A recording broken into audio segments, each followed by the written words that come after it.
Soul bye Swati पर आप सभी का स्वागत है। मैं हूँ biology educator and life science educator Swati Patidar. Cell biology के कुछ इंपॉर्टेंट टॉपिक्स में कुछ चीज़ें जैसे कि cell junction, cell matrix junction. आज इस वीडियो में हम उन्हीं चीज़ों को डिस्कस करने वाले हैं।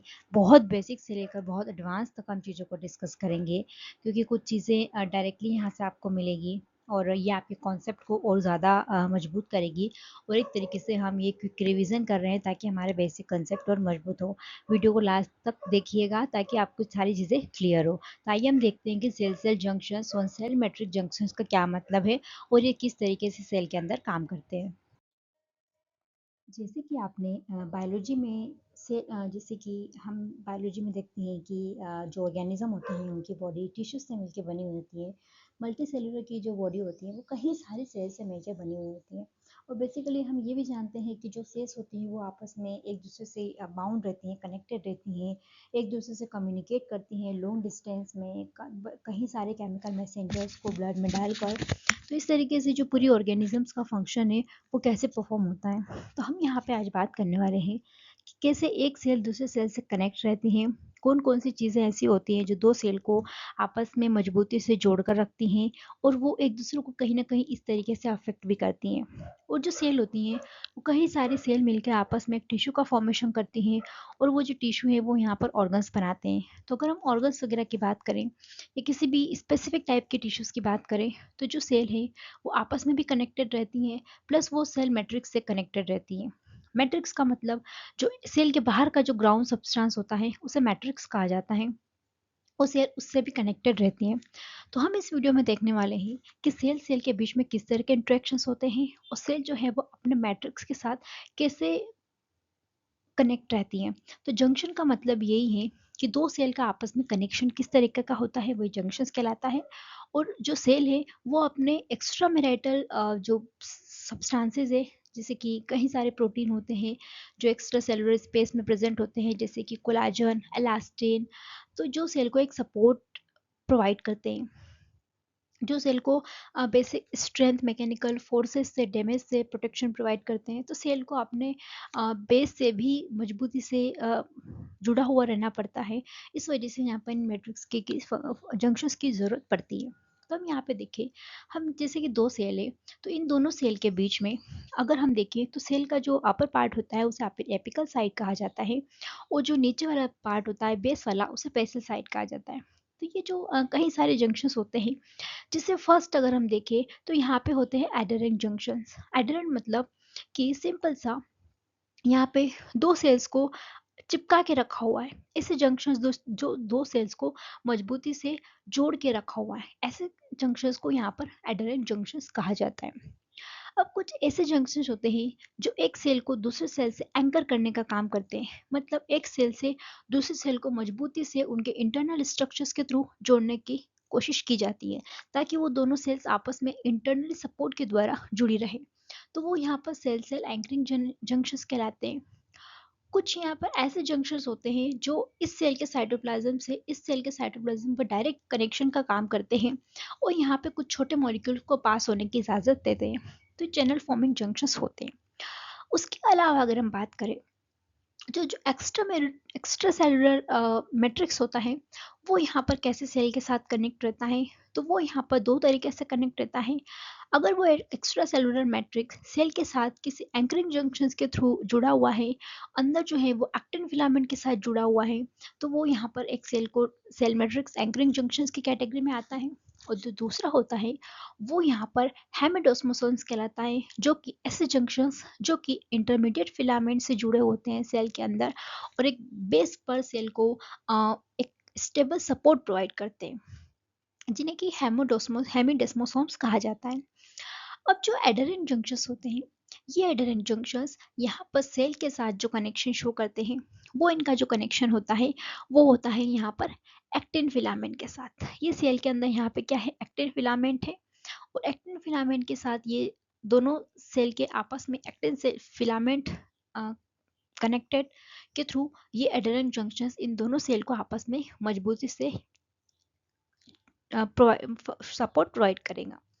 और जो सेल सेल एंकरिंग जंक्शंस होते हैं वो यहाँ पे एडेरेंट जंक्शंस भी होते हैं। दूसरा, ये जो जंक्शंस है यहाँ पर, ये यहाँ पर कहलाते हैं ऐसे जंक्शंस जो कि इंटरमीडिएट फिलामेंट के साथ, सेल के अंदर जो इंटरमीडिएट फिलामेंट होते हैं, ये इंटरमीडिएट फिलामेंट जो ब्लू कलर की है, ये सेल के अंदर क्या है, इंटरमीडिएट फिलामेंट। ये एक्टिन जैसे ही सेल के अंदर फिलामेंट होते हैं, जो एक सेल के दूसरे सेल के इंटरमीडिएट फिलामेंट्स पे और इनकी प्लाज्मा मेम्ब्रेन पे लगे हुए प्रोटीन्स को, ये दोनों आपस में जो सेल को मजबूती से पकड़े हुए रहते हैं। तो ये भी यहाँ पर एंकरिंग जंक्शंस का काम करते हैं। तीसरा जो हमने बात करी कि चैनल फॉर्मिंग जो जंक्शन है वो यहाँ पर कहलाते हैं क्या, गैप जंक्शंस। ऐसे जंक्शंस, ऐसे सेल के दो सेल के बीच के कनेक्शंस जो यहाँ पर दो सेल के साइटोप्लाज्म को कनेक्ट करने का काम करते हैं, साइटोप्लाज्मिक कनेक्शंस का काम करते हैं। और यहाँ पर एक सेल से दूसरे सेल्स में कुछ छोटे मॉलिक्यूल्स को पास होने की इजाज़त दी जाती है। बाकी anchoring junctions, channel forming junction जो भी है, सेल सेल एंकरिंग जंक्शंस, इनमें यहाँ पर कोई मॉलिक्यूल पास नहीं हो सकते। जबकि गैप जंक्शन से, गैप का नाम ही है कि दो सेल्स के बीच में एक कनेक्शन बन रहा है जहाँ से कुछ सिलेक्टेड चीज़ों को सेल पास होने देती है। एक स्पेसिफिक टाइप के जंक्शंस होते हैं जिन्हें कि टाइट जंक्शन कहा जाता है। अब टाइट जंक्शन जो है, मेनली जो सेल के साइटोप्लाज्म से आर पार का जो ट्रांसपोर्ट है वो यहाँ पे कहलाता है ट्रांस सेल्यूलर ट्रांसपोर्ट। सेल दो तरीके से चीज़ों को अपने आर पार होने देती हैं। पहला तो है ट्रांस सेल्यूलर ट्रांसपोर्ट, जो अपने साइटोप्लाज्म से, यहाँ से मॉलिक्यूल अंदर होगा, सेल के साइटोप्लाज्म से होते हुए वो इस साइड से बाहर निकल जाएगा। तो ये इस टाइप का जो ट्रांसपोर्ट होता है वो यहाँ पर ट्रांस सेल्यूलर ट्रांसपोर्ट कहलाता है। दूसरा होता है कि ये जो दो सेल है, इस दो सेल के बीच में से कोई मॉलिक्यूल को सेल अगर पास होने देती है तो वो यहाँ पे कहलाता है पैरा सेल्यूलर ट्रांसपोर्ट। मतलब वो कोई भी मॉलिक्यूल जो सेल के आर पार ट्रांसपोर्ट हो रहा है वो यहाँ पर साइटोप्लाज्म के अंदर नहीं जाता है, बल्कि दो सेल के बीच की स्पेस से होके निकल जाने की प्रोसेस जो होती है वो यहाँ पर पैरा सेलुलर ट्रांसपोर्ट कहलाती है। अब टाइट जंक्शंस में क्या होता है, टाइट जंक्शंस में जो एपिकल पार्ट है सेल का, दो सेल के बीच का, वो यहाँ पर कंप्लीटली क्या है, सील्ड है। दो सेल के बीच के स्पेस को कंप्लीटली सील करने का काम जो करते हैं वो करते हैं यहाँ पर टाइट जंक्शंस। टाइट जंक्शंस ऐसे सेलुलर कनेक्शंस होते हैं जो दो सेल के बीच की स्पेस को कंप्लीटली टाइटली सील रखते हैं। मतलब यहाँ अगर कोई मॉलिक्यूल है, यहाँ अगर कोई मॉलिक्यूल है तो वो इस टाइट जंक्शन से पास होता हुआ इधर नहीं जा सकता, नो एंट्री। तो सेल ने क्या किया, अब टाइट जंक्शंस की जरूरत क्यों पड़ी वो हम आगे देखेंगे, बट हम बेसिकली यहाँ पे कोई स्पेसिफिक टाइप के जंक्शंस की बात कर रहे हैं। तो वो हमने देखे, अगर हम सेल सेल कनेक्शंस की बात करें तो वो है हमारे tight junctions, adherent junctions, cell cell anchoring junctions and channel forming junction. ये चार टाइप के जो हमारे जंक्शंस है वो सेल और सेल के बीच में कनेक्शंस होते हैं। दूसरा, अगर हम मैट्रिक्स की बात करें, सेल और मैट्रिक्स के बीच की, तो वो है सेल मैट्रिक्स एंकरिंग जंक्शंस जो कि एक्टिन फिलामेंट से जुड़े हुए रहते हैं। दूसरा जो हमारे हैं हेमिडेस्मोसोम्स, जो कि किससे कनेक्टेड रहते हैं, सेल के अंदर इंटरमीडिएट फिलामेंट से बेसल मेम्ब्रेन को कनेक्ट करने का काम करते हैं। वो यहाँ पर हेमिडेस्मोसोम्स कहलाते हैं, जो सेल मैट्रिक्स सेल्यूलर कम्युनिकेशन का काम करते हैं। तो दो कैटेगरी हो गई, cell cell and cell matrix. तो बहुत इजी वे में, बहुत बेसिक बेसिक से लेकर एडवांस तक हमने बेसिक चीज़ों को समझने की कोशिश की। आगे हम देखते हैं कि इनके पर्टिकुलर और इन डेप्थ में हम जाने की कोशिश करते हैं। वीडियो को लास्ट तक देखना है। और बायोलॉजी में आप कोई भी सब्जेक्ट जब पढ़ें तो ध्यान रहे कि चीज़ें, जब हम कोई एक मिनट की वीडियो में या जो ऑनलाइन की जो चीज़ें हैं, ऐसी लर्निंग नहीं होती। जब एक कॉन्सेप्ट को, एक चीज़ को हम बहुत टाइम तक टाइम देते हैं, जब हम भी पढ़ते हैं चीज़ों को तो घंटों लग जाते हैं उस चीज़ को समझने में, तो हम कैसे एक्सपेक्ट कर सकते हैं कि एक मिनट में कोई चीज़ समझी जा सकती है। जब हम इन डिटेल चीज़ों को समझते हैं तो उन चीज़ों को समय देना पड़ता है। वीडियो को आपको लास्ट तक देखना है, आपकी बेसिक चीज़ें सारी क्लियर होगी यहाँ पर। अब अगर हम बेसिकली सेल सेल जंक्शंस को आगे लेकर चलें तो हमने यहाँ पे चार टाइप के सेल सेल जंक्शंस की बात करी कि जो हमारी दो सेल होती हैं, ये दो सेल आपस में चार अलग अलग कनेक्शंस के थ्रू आपस में जो है सपोर्ट, एक दूसरे को सपोर्ट देकर रह सकती है, ये एक दूसरे से ये जुड़ी हुई रह सकती है।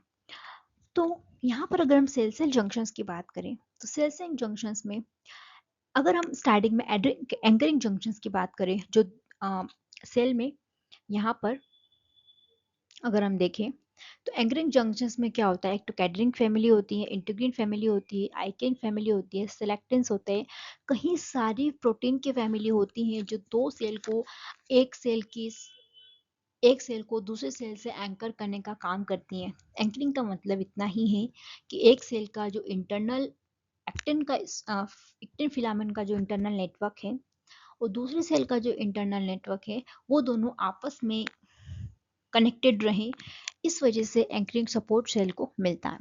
अगर हम सेल में यहाँ पर कैडेरिन फैमिली की बात करें तो कैडेरिन में कुछ कैडेरिन एक्चुअली ऐसे प्रोटीन्स है जो सेल को एंकरिंग जंक्शन फॉर्मेशन में हेल्प करते हैं।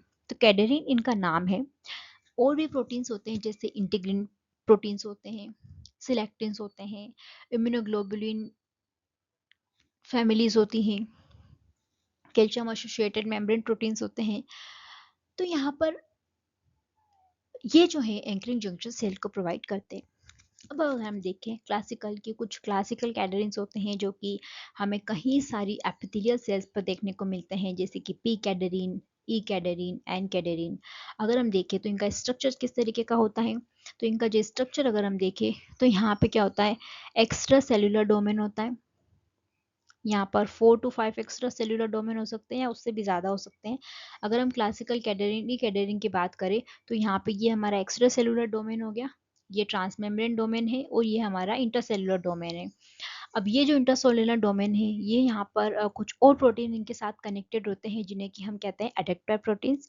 और वो अडेप्टर प्रोटीन इस सेल के अंदर प्रेजेंट जो एक्टिन प्रोटीन है उसको कनेक्ट करते हैं नेक्स्ट सेल के एक्टिन फिलामेंट के साथ। उसमें भी ऐसे कैडेनिन मॉलिक्यूल प्रेजेंट होगा, वो दोनों आपस में इंटरेक्ट करेंगे और दोनों सेल जो है वो कनेक्टेड रहेगी। यहाँ पर फैट कैडेरिन्स होते हैं जिनका स्ट्रक्चर थोड़ा वेरी करता है, कहीं सारे यहाँ पर मल्टीपल डोमेन्स होते हैं। उसके बाद फिर फ्लेमिंगोज होते हैं, ये भी सेल सेल जंक्शंस में सपोर्ट करते हैं।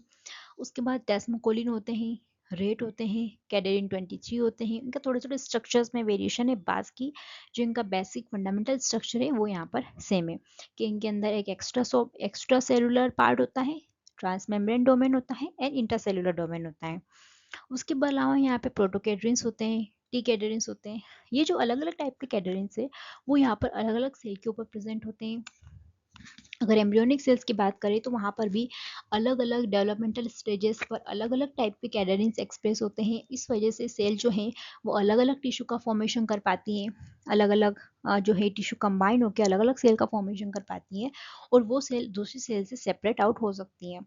अब जब जर्मिनल सेल्स का फॉर्मेशन होता है, चाहे वो मेसोडर्म हो, एंडोडर्म हो या एक्टोडर्म हो, तो इन सेल्स को जो आपस में ये सेल्स जब फर्दर ऑर्गन्स का फॉर्मेशन करती हैं, चाहे वो लीवर बनाए, किडनी बनाए, तो इन्हें कैसे पता लगता है, तो ये सेल जो है वो आपस में डिफरेंट कैडरिंग का एक्सप्रेशन करके ही कम्युनिकेट करती हैं, कनेक्टेड रहती हैं और दूसरे सेल से डिटेच होती हैं। इसी वजह से ये दूसरे डिफरेंट ऑर्गन्स टिश्यू डिफ्रेंसिएशन में कई चीज़ों में पार्टिसिपेट कर पाती हैं।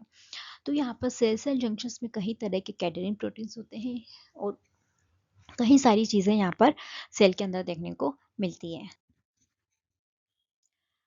अब अगर हम यहाँ पर अगर सिंगल हम कैडरिन की बात करें तो कैडरिन में क्या है, यहाँ पर क्लासिकल कैडरिन की अगर हम बात कर रहे हैं तो यहाँ पर 5 जो है वो एक्स्ट्रा सेलुलर डोमेन प्रेजेंट होंगे। एक्स्ट्रा सेलुलर डोमेन यहाँ पर प्रेजेंट होते हैं। ये कैडरिन मॉलिक्यूल का एग्जाम्पल है। ये यहाँ पर हमारा ट्रांसमेम्ब्रेन डोमेन है जो प्लाज्मा मेम्ब्रेन के अंदर प्रेजेंट रहता है। ये एक्चुअली क्या है, प्रोटीन्स ही हैं। ये प्रोटीन की एक बहुत लंबी पॉलीपेप्टाइड चेन्स होती है जिसमें अलग अलग डोमेन्स होते हैं और ये स्पेसिफिक टाइप के जंक्शंस में हेल्प करती हैं। इस वाले डोमेन की अगर हम बात करें तो ये हमारा क्या हो जाएगा, इंटरसेलुलर डोमेन। अब ये जो कैडरिन है, ये कैडरिन जब एक्टिवेट होते हैं, जब कोई भी सेल के पास मैकेनिकल प्रेशर आता है या मैकेनिकल फोर्स आता है, तो यहाँ पे क्या होता है कि कैल्शियम आके बाइंड होते हैं, क्योंकि ये कैल्शियम डिपेंडेंट फैशन में काम करता है। तो यहाँ पर जब कैल्शियम का सप्लाई इन्हें मिलता है, जब कैल्शियम के साथ ये अटैच होते हैं तो ये एक्टिवेट हो जाते हैं और एक सेल दूसरे सेल से क्या हो जाते हैं, टाइटली कनेक्ट हो जाते हैं। तो यहाँ पे जो इनका डोमेन है एक्स्ट्रा सेलुलर डोमेन में, यहाँ पे क्या होती है, कैल्शियम की बाइंडिंग होती है। तो कैल्शियम डिपेंडेंट वे में ये काम करते हैं। अब जो इनका हमने इंटरसेलुलर डोमेन की बात करी, वो यहाँ पे कुछ अडेप्टर प्रोटीन्स होते हैं। ये जो है यहाँ पे सभी क्या कहलाते हैं, अडेप्टर प्रोटीन कहलाते हैं। अडेप्टर प्रोटीन का इतना ही मतलब है, जैसे कि हम अडेप्टर किसे कहते हैं, हमारा ये मोबाइल चार्जर है, राइट, और ये हमारी केबल है, और ये हमारा फ़ोन है। तो जो हमारे फ़ोन को इलेक्ट्रिसिटी से कनेक्ट करने का स्पिन के थ्रू, इसे हम क्या कहते हैं, अडेप्टर। दो चीज़ों को कनेक्ट करने का काम करता है, उसे हम अडेप्टर कहते हैं। तो यहाँ पर भी इस कैडरिन मॉलिक्यूल को इन एक्टिन फिलामेंट से कनेक्ट करने का जो काम है, वो यहाँ पर करते हैं ये अडेप्टर प्रोटीन्स। अगर अब हम सेल टू सेल कनेक्शंस में बात करें, तो यहाँ पे कई तरह के अडेप्टर प्रोटीन्स होते हैं, जैसे कि P120। P120 यहाँ पर एक अडेप्टर, पी P120 कैटेनिन, ये एक अडेप्टर प्रोटीन है जो हमें cell cell junctions and anchoring junctions में देखने को मिलता है। उसके अलावा बीटा कैटेनिन, ये वही बीटा कैटेनिन है जिसे हम डेवलपमेंटल बायोलॉजी में हमने देखा था, जो एक सिग्नलिंग का काम भी करता है कि न्यूक्लियस में जाता है और कई सारे जीन का ट्रांसक्रिप्शन करवाता है। तो ये भी एक यहाँ पर अडेप्टर प्रोटीन की तरह काम करता है। अल्फा एक्टिनिन, उसके बाद जो यहाँ पर ये विनकुलिन रहता है, ये आपस में अदर एक्टिन फिलामेंट को कनेक्ट करने का काम करता है। और जो एक्टिन प्रोटीन है यहाँ पर, जो कि बने हुए होंगे किससे, alpha globulin and beta globulin से। ये जो अल्फा ग्लोबुलिन है, ये यहाँ पर जीटीपी फॉर्म में बाउंड रहता है, और जो बीटा है वो जीडीपी फॉर्म में बाउंड रहता है। कि दोनों मिलकर यहाँ पर एक ग्लोबुलर प्रोटीन का फॉर्मेशन करते हैं, ग्लोबुलर प्रोटीन का फॉर्मेशन करते हैं। और ये जो ग्लोबुलिन प्रोटीन है, ये मोनोमर यूनिट बनाती हैं, और इन कई सारे मोनोमर यूनिट से यहाँ पे एक्टिन फिलामेंट बनते हैं। अब एक्टिन फिलामेंट का जो काम है, वो सेल को सपोर्ट प्रोवाइड करना, सेलुलर मूवमेंट करना। सीलिया की जो मूवमेंट है, सीलिया की जो मूवमेंट है, वो यहाँ पर एक्टिन फिलामेंट द्वारा की जाती है। तो सेल की जो मूवमेंट है, चाहे वो अमीबॉइक मूवमेंट हो, चाहे वो जो इम्यून सेल्स होती हैं, वो यहाँ पर इन्फेक्शन के दौरान सेल मूवमेंट होता है, एम्ब्रियोनिक स्टेज में सेल का मूवमेंट होता है, तो वो सब यहाँ पर एक्टिन फिलामेंट द्वारा सपोर्ट किया जाता है। तो यहाँ पर एडेप्टर प्रोटीन का इम्पोर्टेंस ज़्यादा है। तो अगर हम एंकरिंग जंक्शंस देखें, और हम जैसे टाइट जंक्शंस देखें, या फिर हम डेस्मोसोम्स देखें, हेमी डेस्मोसोम्स देखें, तो यहाँ पर अलग अलग जंक्शंस में अलग अलग टाइप के एडेप्टर प्रोटीन्स होते हैं, उनका स्पेसिफिक रोल होता है, जैसे कि हमने सेल सेल जंक्शंस में देखा। तो यहाँ पर बेसिक चीज़ें हमें फंडामेंटली समझ में आई होगी कि कैडेरिन कैसे काम करते हैं। अभी जो सेल सेल जंक्शंस में हमने एंकरिंग जंक्शंस देखे, वो यहाँ पर दो तरीके से बाइंडिंग शो करते हैं। पहला जो इनकी बाइंडिंग होती है, वो होती है होमोफिलिक बाइंडिंग। मतलब जो कैडेरिन है, फॉर एग्जांपल जो कैडेरिन प्रोटीन्स होते हैं, वो सेम टाइप के कैडेरिन प्रोटीन्स के साथ, एक सेल के सेम टाइप के कैडेरिन दूसरी टाइप के सेल के साथ जंक्शंस बनाते हैं, सेम टाइप के, राइट। तो यहाँ पे होमोफिलिक बाइंडिंग हो जाएगी, जैसे कि इस सेल का जो ये कैडेरिन है, राइट, यहाँ पे इस सेल का जो कैडेरिन है, ये दोनों एक जैसे हैं, और ये जो बाइंडिंग शो कर रहे हैं, तो वो यहाँ पर हीमोफिलिक बाइंडिंग होती है। दूसरा केस में ये जो सेल 1 है और ये जो सेल 2 है, यहाँ पे इस सेल का जो कैडेरिन मॉलिक्यूल है वो बिल्कुल अलग है, यहाँ पर कोई और टाइप का कैडेरिन मॉलिक्यूल है, और यहाँ पे जो है वो कैडेरिन दूसरा मॉलिक्यूल है। तो अलग अलग कैडेरिन अलग अलग सेल्स में जब बाइंडिंग शो करते हैं, तो वो यहाँ पर हेट्रोफिलिक बाइंडिंग होती है। तो कैडेरिन जो है वो होमोफिलिक हेट्रोफिलिक दोनों ही टाइप के बाइंडिंग शो करते हैं। अगर हम यहाँ पर होमोफिलिक बाइंडिंग इंटरेक्शंस में देखें, तो अगर हम ई कैडेरिन की बात कर रहे हैं, तो यहाँ पर देखिए हमने बताया था कि कैल्शियम बाइंडिंग साइट्स होती हैं, जो इसका एक्स्ट्रा सेलुलर पार्ट होता है, यहाँ पे कैल्शियम बाइंडिंग होती है। और ये जो दोनों साइड्स, ये जो दोनों extra cellular domain, extra cellular जो पार्ट है कैडेरिन के, वो यहाँ पर बाइंडिंग शो करते हैं, जिसकी वजह से ये सेल के जो है आपस में, यहाँ पर जो एक्टिन फिलामेंट है, वो ये दोनों सेल आपस में कनेक्टेड रहती हैं, राइट। अब जो आईजी फैमिली है, आईकेम्स की हमने बात करी, जो कि क्या होती है, कैल्शियम इंडिपेंडेंट वे में काम करती है। यहाँ पर इनको कैल्शियम की कोई ज़रूरत नहीं होती है, कैल्शियम ना भी हो तब भी ये बाइंडिंग शो करते हैं, उस सेल को कनेक्ट करने का काम करते हैं, राइट। तो ये होमोफिलिक टाइप के बाइंडिंग, मतलब जहाँ पर सेम टाइप के मॉलिक्यूल्स बाइंडिंग शो कर रहे हों। दूसरा हेट्रोफिलिक टाइप के इंट्रैक्शंस, जैसे कि एग्जांपल की अगर हम बात करें, जो फाइब्रोनेक्टिन होता है, यहाँ पर एक्स्ट्रा सेलुलर जो मैट्रिक्स है, यहाँ पर फाइब्रोनेक्टिन प्रेजेंट होता है और एक सेल के सरफेस पे क्या होता है, इंटीग्रिन प्रेजेंट होता है। तो सेल के सरफेस पे जो यहाँ पर एक्स्ट्रा सेलुलर मैट्रिक्स में फाइब्रोनेक्टिन है, उसके साथ सेल के जो इंटीग्रिन है वो यहाँ पर बाइंडिंग शो कर रहे हैं। तो इस टाइप का जो इंटरेक्शन होता है वो यहाँ पर हेट्रोफिलिक इंटरेक्शन कहलाता है, क्योंकि दोनों ही प्रोटीन बिल्कुल अलग है। ये फाइब्रोनेक्टिन का स्ट्रक्चर बिल्कुल अलग है और जो इंटीग्रिन है वो यहाँ पर अल्फा और बीटा चेन से मिलकर बने हुए होते हैं, और जो इसके एक्स्ट्रा सेलुलर डोमेन है वो यहाँ पर फाइब्रोनेक्टिन के साथ बाइंडिंग शो करते हैं। तो कम्प्लीटली यहाँ पे दो डिफरेंट टाइप के प्रोटीन जो है वो इंटरेक्ट करते हैं, वो सेल के जंक्शंस बनाने में, सेल के कनेक्शंस बनाने में फॉर्म हेल्पफुल रहते हैं। अगर हम बात करें सिलेक्टिन्स की, तो यहाँ पर अगर हम देखें तो ये कुछ ग्लाइकोप्रोटीन्स है जो एक सेल की सरफेस से प्लाज्मा मेम्ब्रेन के बाहर जो ग्लाइकोप्रोटीन्स होते हैं, लेकिन जो दूसरी सेल है वो अपने सेल्स के सरफेस पर सिलेक्टिन एक्सप्रेस कर रही हैं, और ये यहाँ पर सिलेक्टिन इन ग्लाइकोप्रोटीन्स के साथ जो है लेक्टिन जो जुड़ा हुआ है, तो सिलेक्टिन और लेक्टिन का जो इंटरेक्शन होता है वो यहाँ पे क्या होता है, हेट्रोफिलिक होता है। एक सेल के सिलेक्टिन जो दूसरे सेल के लेक्टिन के साथ इंटरेक्शन शो करे तो वो यहाँ पे हेट्रोफिलिक इंटरेक्शन होता है। तो सेल जो है वो कई तरीके से एक दूसरे से कनेक्शंस बनाती हैं। जब टिश्यूज बनते हैं, जब एपिथेलियल टिश्यू हो, चाहे मस्कुलर टिश्यू हो, चाहे हमारे डिफरेंट टाइप्स के जो टिश्यू हों, वो सेल्स आपस में कैसे कनेक्ट होती हैं, उनके लिए ये जंक्शंस का फॉर्मेशन बहुत ज़रूरी है। अगर ये जंक्शंस ना बने तो आपस में सेल जो है वो इंडिविजुअल रहेगी, कभी भी टिश्यू का फॉर्मेशन नहीं हो पाएगा। और टिश्यू ज़रूरी है पूरी ऑर्गन की इंटीग्रिटी के लिए, ऑर्गेनिज्म की इंटीग्रिटी के लिए टिश्यू बनना ज़रूरी है। इसलिए कैडेनिंग का एक्सप्रेशन जो है जीनोमिक लेवल पे एक्सप्रेशन विदाउट म्यूटेशन होना बहुत ज़रूरी है। अगर इनमें म्यूटेशन होते हैं तो यहाँ पर कई तरह की जेनेटिकल डिजीजेस, कैंसर जैसी बीमारियां देखने को मिलती हैं। इस वीडियो में हमने यहाँ पर cell cell junction, cell cell matrix junctions के बेसिक फंडामेंटल्स को डिस्कस किया। होप ये वीडियो आपको पसंद आया होगा। चैनल को लाइक शेयर सब्सक्राइब जरूर कीजिएगा। सोल बाय स्वाति को सपोर्ट करिएगा, क्योंकि हम बायोलॉजी को यहाँ पर बिल्कुल भी रटने का प्रोसेस नहीं बता रहे हैं, हम बायोलॉजी को समझना चाह रहे हैं। एक एक चीज़ को हम समझ के ही चीज़ों को आगे सर्च कर सकते हैं। कोई भी चीज़ें हो, चाहे हम कॉम्पिटिटिव एग्जाम की तैयारी करें या कुछ भी हो, हमें सब्जेक्ट को पहले इन डेप्थ समझना होगा। उसकी जब अंडरस्टैंडिंग डेवलप होगी कि चीज़ें कैसे होती हैं, तो इजीली वो चीज़ें हमें समझ में आती हैं। चैनल को जरूर सब्सक्राइब करिएगा। Like share and subscribe. सोल bye Swati. Thank you for watching.